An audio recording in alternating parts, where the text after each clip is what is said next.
You know her story. She survived a brutal attack by the Taliban as a teenager and then went on to become the youngest ever Nobel Laureate for her education advocacy. Much of Malala's public-facing story has been written for her, but now she's sharing the story that you don't know, letting readers into a fuller, more authentic version of herself in her new memoir. I spoke with Malala from New York about public misconceptions, the power of therapy, and how she's a Swiftie at heart.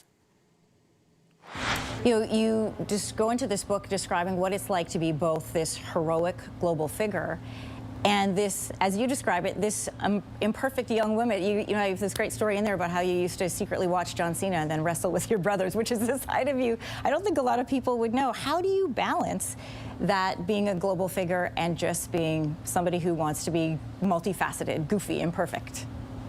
I think this is exactly what I'm sharing in this book. It took me such a long time to actually embrace myself for who I am. Of course, I missed my childhood because of what was happening in the north of Pakistan, in my hometown, when the Taliban took over. I became an activist at age 11. I was attacked at age 15, and I had to move to a different country and take on this global activism for girls' education. And I realized that the headlines I was seeing or the reception I was receiving made me into this saint-like figure who was supposed to live a life that were to meet everybody's expectations.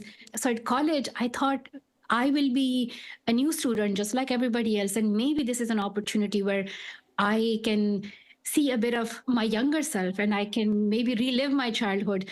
There are some, experiences that I am sharing with my readers, places where I got into trouble as well, or, nearly saved myself, climbing rooftops, to getting ghosted by my first crush, to nearly failing my exams.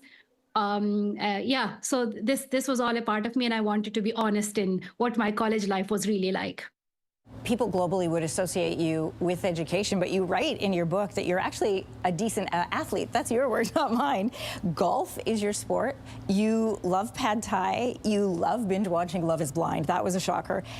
And you're very funny. You have a really wonderful sense of humor. What do you think people will be surprised to learn about you? I have become more active in sports. And if anybody had asked me what my favorite thing to do was 3 years ago, I would have just said sitting. I love to take rest and sit down. But now I have allowed myself to experience new things. I'm playing new sports. I'm watching women's sports. That's something that I'm really passionate about. And I know that Canada is also very passionate about women's sports as well, from like ice hockey to basketball. And I think through sports, we can promote gender equity and create more opportunities for girls to have a career in this field and to have this equal right to play. As a national morning show host, I appreciated you sharing your thought process and what you go into thinking about these interviews. And in some cases, you realized very early on that some journalists wanted to, I guess, bait you into making comments, something that would be newsworthy or clip-worthy. You write, "I knew how to avoid having my name plastered across headlines, and I didn't take the bait." You had that insight very early on, and I'm curious, what's your relationship with the media like today? I'm really enjoying this interview. So Go ahead. I think, this is something that I have experienced for such a long time. So I have been open in sharing my experiences. I was still a school student. I was thinking about what my college life would look like, and then getting asked these heavy questions, or when people want you to say it a specific way, but I work my way around it, and I still carry that experience with me. There's not much I can do about how people ask these questions, but there are like amazing and kind people as well, but I focus on what I want to bring attention to. You write in the book a couple times about panic attacks that you experienced. The first one when you took a hit of a bomb at university and it brought back the shooting by the Taliban. And then another time when you're with your husband in a hotel room, you'd gone to bed happy, you woke up, he had to call the paramedics. You were shaking so uncontrollably. I'm wondering, in this world of 24-hour news where you can't avoid mention of Afghanistan, of Pakistan, of the Taliban, do you still experience those panic attacks? And if so, how do you manage them, and how do you manage your mental peace? When I had the first time flashbacks of the attack, I was completely shocked by what I saw, because this was triggered by this bong incident. And in that moment, I froze and I thought I was reliving the Taliban attack experience. I thought I had forgotten the incident. I thought I did not remember anything, but it felt in that moment that I had buried that memory somewhere deep down, and it just got triggered and reappeared. I have had many panic attacks after that, and I started seeing a therapist, and I was told that I have PTSD and anxiety, and that is something that I am constantly working on. I do feel grateful that I'm in a much better place, but I think the most important lesson for me is to ask for help. I wish I had received therapy early on.